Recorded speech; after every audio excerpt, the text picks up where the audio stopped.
Hello students, पिछली class में हमने विभव मापी के अनुप्रयोग एप्लीकेशन ऑफ पोटेंशियोमीटर पढ़ा था, जिसमें 3 पढ़ लिए, 2 पढ़ लिए। एक, सेलों के विद्युत वाहक बल की तुलना करना और प्राथमिक सेल का आंतरिक प्रतिरोध ज्ञात करना। तीसरे के लिए ये डायग्राम बना हुआ है, अल्प प्रतिरोध का मान ज्ञात करना। और ये यहाँ पर आप 2 डायग्राम देख रहे हो, ये अगला चौथा अनुप्रयोग रहेगा, वोल्ट मीटर का अंश शोधन। तो हम पहले इस वाले डायग्राम की बात करते हैं। एक, अल्प प्रतिरोध का मान ज्ञात करना।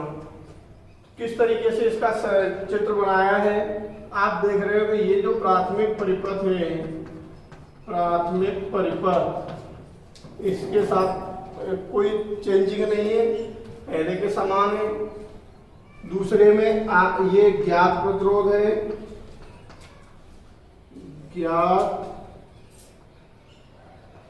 प्रतिरोध, और ये अज्ञात प्रतिरोध है जिसका मान हमें ज्ञात करना है। क्लियर? अज्ञात प्रतिरोध। तो इन दोनों को श्रेणी क्रम में जोड़ करके और एक सेल जिसका विद्युत वाहक बल भी कुंजी K2 और RH2 के साथ जोड़ा है। अब इसमें धारा अगर यहाँ से प्रवाहित हो रही है बड़ी आर से छोटी आर की तरफ, तो ये रहेगा उच्च विभव, हाई पोटेंशियल रहेगा, इधर रहेगा लो पोटेंशियल, निम्न विभव। तो इस प्रतिरोध का निम्न विभव सिरा ये है और छोटे वाले प्रतिरोध का स्मॉल आर का निम्न विभव सिरा ये है। इन दोनों के हमने जो निम्न विभव सिरा हैं उनको द्विमार्गी कुंजी के X और Z टर्मिनल से जोड़ दिया, जबकि मध्य टर्मिनल के साथ धारामापी और जोकी को जोड़ा गया है। ये परिपथ बन करके तैयार होगा। संरचना में इसी परिपथ की अपन व्याख्या करते हैं कि विभव मापी के तार AB के सिरों के मध्य एक बैटरी कुंजी K1 धारा नियंत्रक RH1 जोड़ते हैं। एक अन्य परिपथ में ज्ञात प्रतिरोध कैपिटल R व अज्ञात प्रतिरोध स्मॉल r को श्रेणी क्रम में जोड़कर एक सेल कुंजी K2 व धारा नियंत्रक RH2 के साथ जोड़ते हैं। कैपिटल R व स्मॉल r के निम्न विभव सिरों को द्विमार्गी कुंजी के X Z टर्मिनल के साथ जोड़ते हैं, जबकि मध्य टर्मिनल Y के साथ धारामापी और विसर्पी कुंजी को जोड़ा जाता है। ये संरचना हो गई। इसके बाद इसकी कार्यविधि में देखेंगे कि कुंजी K1, सर्वप्रथम कुंजी K1 को चालू करते हैं, ऑन करते हैं, जिससे परिपथ में धारा प्रवाहित होने लगती है। कुंजी K2 को भी ऑन करते हैं, कुंजी K2 को भी ऑन करते हैं। वह द्विमार्गी कुंजी के X और Y के मध्य डॉट लगा देते हैं, जिससे कैपिटल R प्रतिरोध परिपथ से जुड़ जाता है। इस प्रतिरोध के संगत संतुलन लंबाई याद करते हैं। संतुलन, अब प्रतिरोध यूज हो रहा है तो विद्युत वाहक बल नहीं रहेगा, विभवांतर रहेगा। तो V1 = XL1। सही है? कैपिटल R परिपथ से जुड़ जाता है, तो कैपिटल R प्रतिरोध के संगत संतुलन लंबाई L1 याद करते हैं। तो विभव मापी के सिद्धांत से ये प्राप्त होगा, जबकि ओम के नियम से V1 बराबर IR, क्योंकि अब हमने केवल कैपिटल R यूज किया था, कैपिटल R उपयोग किया है। इस R का भी इसमें कोई रोल नहीं है। इन दोनों को बराबर रखोगे तो XL1 बराबर IR, समीकरण नंबर 1। इस प्रकार से आपका बड़े R का काम हुआ।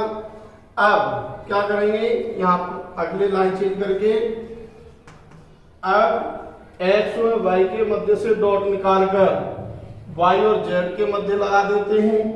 जैसे देखिए जब ये वाला परिपथ जुड़ गया तो आर और आर का श्रेणी क्रम परिपथ से आ जाता है। तो हम देखते हैं इसमें कि अब x और y के मध्य से डॉट निकालकर y और z के मध्य लगा देते हैं, जिससे कैपिटल R व स्मॉल r का श्रेणी क्रम संयोजन परिपथ से जुड़ जाता है, परिपथ से जुड़ जाता है। इस श्रेणी क्रम संयोजन के संगत पुनः संतुलन लंबाई L2 प्राप्त की जाती है। L2 प्राप्त की जाएगी तो फिर क्या प्राप्त होगा, विभवमापी के सिद्धांत से V2 = x L2 और पुनः ओम के नियम से, पुनः ओम के नियम से V2 = I। अब प्रतिरोध हमारा रहेगा कैपिटल R और स्मॉल r का श्रेणी क्रम संयोजन R प्लस R। इन दोनों को बराबर रखते हैं तो आपको मिलेगा x L2 = I R plus small r, समीकरण नंबर सेकंड। अब समीकरण फर्स्ट और सेकंड की सहायता से स्मॉल r का मान ज्ञात कर सकते हैं। तो चाहे समीकरण फर्स्ट अपॉन सेकंड कर दो या सेकंड अपॉन फर्स्ट कर दो, तो हमें मिलेगा समीकरण सेकंड अपॉन फर्स्ट करने पर आई आर प्लस आर बटे में I R equal to x L2 बटे एक्स L1 एक्स एक्स आई से आई कैंसिल हो जाएगा, क्रॉस मल्टीप्लाई कर सकते हो तो मिलेगा हमें R L1 plus small r L1 equal to capital R L2। Small r का मान निकालना है, L1 equal to L2 RL2 minus R L1। Small r equal to R capital R common हो जाएगी, L2 माइनस L1 अपॉन में L1 into में R। तो ये आपको मिल जाएगा अल्प प्रतिरोध का मान, जिसका सूत्र ठीक जो हमने प्राथमिक सेल का आंतरिक प्रतिरोध ज्ञात किया था उसका विपरीत प्राप्त होता है। वहां था L1 minus L2 upon L2, यहाँ पर है L2 minus L1 upon L1 into R। ठीक है, इस तरीके से आपका तीसरा अनुप्रयोग पूरा हुआ। चौथे के लिए हेडिंग डाल देंगे वोल्टमीटर का अंश शोधन। वोल्टमीटर का अंश शोधन में यहाँ पर हम प्राथमिक परिपथ पहले के समान बनाते हैं। एक अन्य सेल, एक मानक सेल का जो पॉजिटिव सिरा है उसे विभवमापी के ए बिंदु से जोड़ देते हैं। एक अन्य परिपथ में प्रतिरोध बॉक्स सेल, ये मानक सेल रहता है, डेनियल या कैडमियम ही लेंगे इसकी जगह पर, और इस जगह पर अपन कोई सा भी सेल ले सकते हैं। तो K1 और K2 ये कुंजी लगे हैं, RH1 और RH2। इस प्रकार से ये परिपथ बन गया। परिपथ की व्याख्या कर देंगे अपन। सही है, प्राथमिक परिपथ की एटेजिट होगी पहले के समान कि चित्रानुसार ए बी विभवमापी का तार है जिसके सिरों के मध्य एक बैटरी, एक कुंजी K1, एक धारा नियंत्रक RH1 जोड़ते हैं, इसे प्राथमिक परिपथ कहते हैं। एक अन्य परिपथ में मानक सेल के धन सिरे को विभवमापी के ए बिंदु से, जबकि ऋण सिरे को द्विमार्गी कुंजी के एक्स टर्मिनल के साथ जोड़ते हैं। एक अन्य परिपथ में प्रतिरोध बॉक्स सेल कुंजी K2 धारा नियंत्रक RH2 जोड़ते हैं। जिस वोल्टमीटर का अंश शोधन करना है उसे प्रतिरोध बॉक्स के समांतर क्रम में, वोल्टमीटर हमेशा समांतर क्रम में जुड़ता है।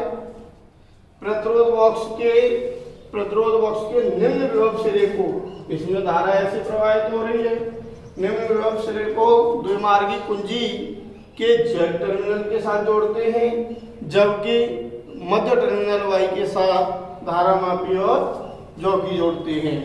ये आपका संरचना होगी। इसके बाद इसकी कार्यविधि में पहले जो मानक सेल लगा हुआ है, सर्वप्रथम कुंजी K1 को चालू करते हैं जिससे परिपथ में धारा प्रवाहित होती है और द्विमार्गी कुंजी के X और Y टर्मिनल के मध्य डॉट लगा देते हैं जिससे मानक सेल परिपथ से जुड़ जाता है। मानक सेल के विद्युत वाहक बल के संगत संतुलन लंबाई प्राप्त की जाती है। तो विभवमापी के सिद्धांत से ES = X L1 या L0 भी लिखते हैं किताब में, L1 भी कह सकते हो। X = यहाँ से ES/L1 समीकरण नंबर 1 प्राप्त होगा।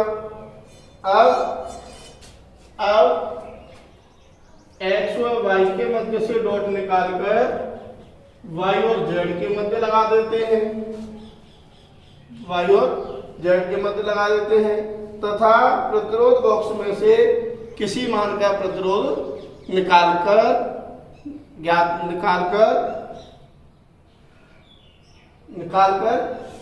संतुलन लंबाई प्राप्त की जाती है। माना कि यह संतुलन लंबाई L2 है तो V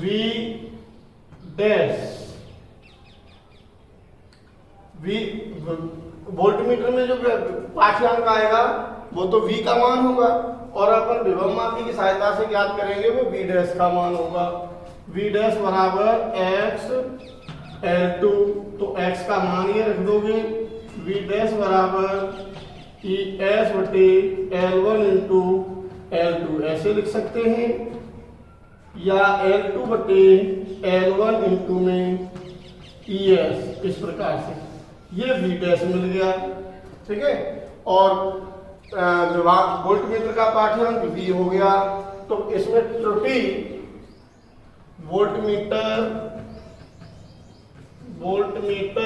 के पाठ्यांक में त्रुटि निकलेगी आपकी delta V = V - V dash भी लिख सकते हैं, यहां रिवर्स का चिन्ह लगा सकते हैं, V - V डैश। अब अंशांकन वक्र खींचा जाता है, तो अंशांकन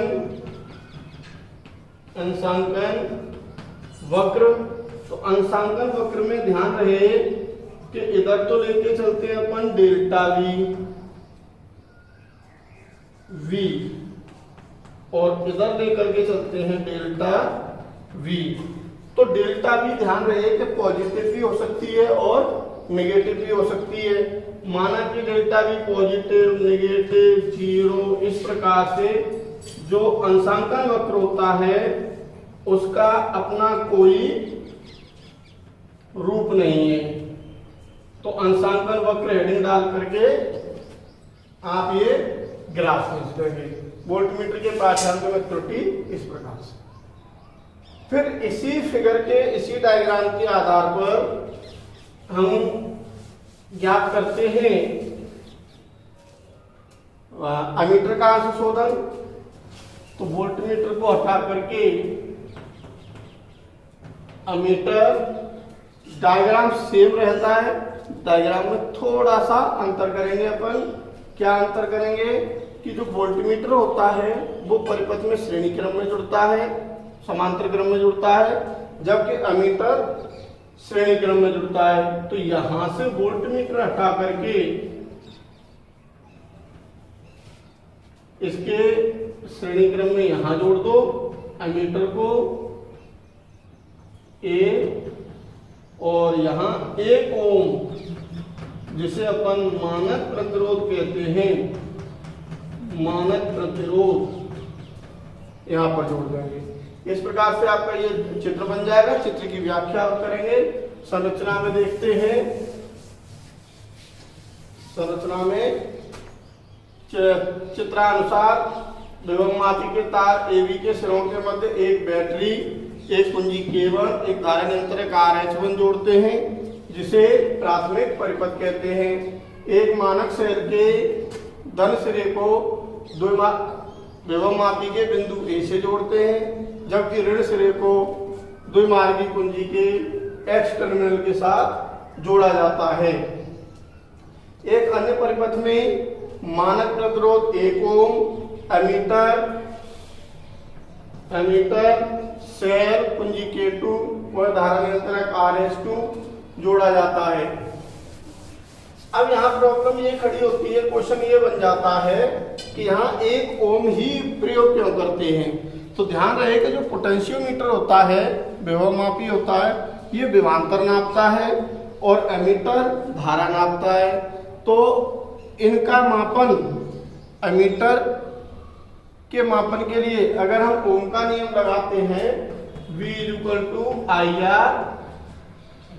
IR, R का मान 1 ओम, तो हमारा V I के बराबर ही प्राप्त होता है, यानी जो विभवांतर होगा वही धारा होगी। इसीलिए कार्यविधि देखते हैं।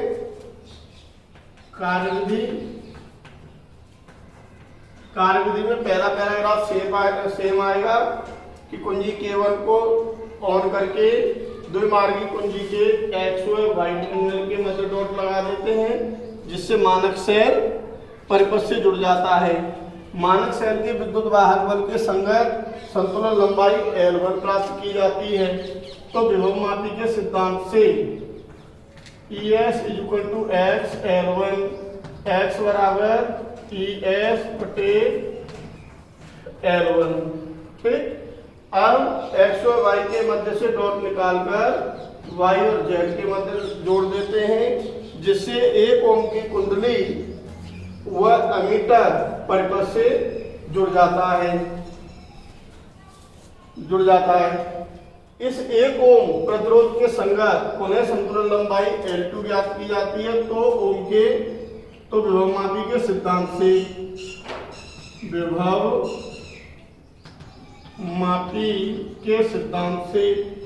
V डैश = X L2 ओम के नियम से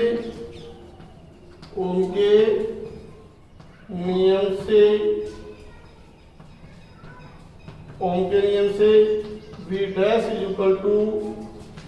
I डैश R का मान 1 ओम, इसीलिए V डैश = I डैश। तो V डैश का मान हमारा ये है, इसलिए I डैश बराबर X L2। X का मान रखोगे,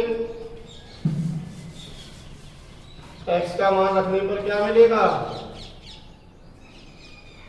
I डैश बराबर ES बटे L1 × L2।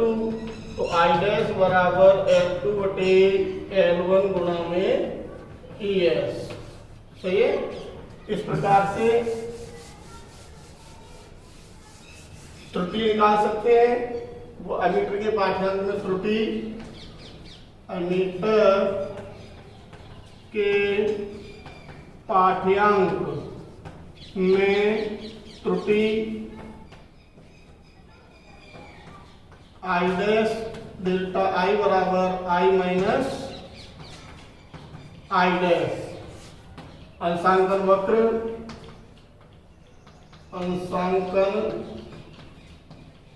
वक्र वो उसी प्रकार से मिलेगा। अंशांकन वक्र का ध्यान रहे, कोई अपना रूप नहीं होता। ये हो सकता है कि हमारा बुक का नाम मिले, बुक का आपका नाम मिले, क्योंकि देखिए डेल्टा V डेल्टा I और इधर I, तो हो सकता है सभी त्रुटियां पॉजिटिव आ रही हों इस तरीके से, तो आपका इस प्रकार से ग्राफ खींचेगा। अगर कुछ पॉजिटिव कुछ निगेटिव आ रही हैं, पॉजिटिव निगेटिव, सही है, फिर पॉजिटिव, तो इस प्रकार से जो ग्राफ मिलेगा आपको वो मिल जाएगा। तो इसका कोई पर्टिकुलर रूप नहीं होता। हो सकता है कि जो त्रुटि आ रही है वो 0 हो। तो इस प्रकार से ये तीनों अनुप्रयोग पूरे हो जाते हैं। अगली क्लास में हम चैप्टर नंबर 6 के इम्पोर्टेंट न्यूमेरिकल और क्वेश्चन की बात करेंगे।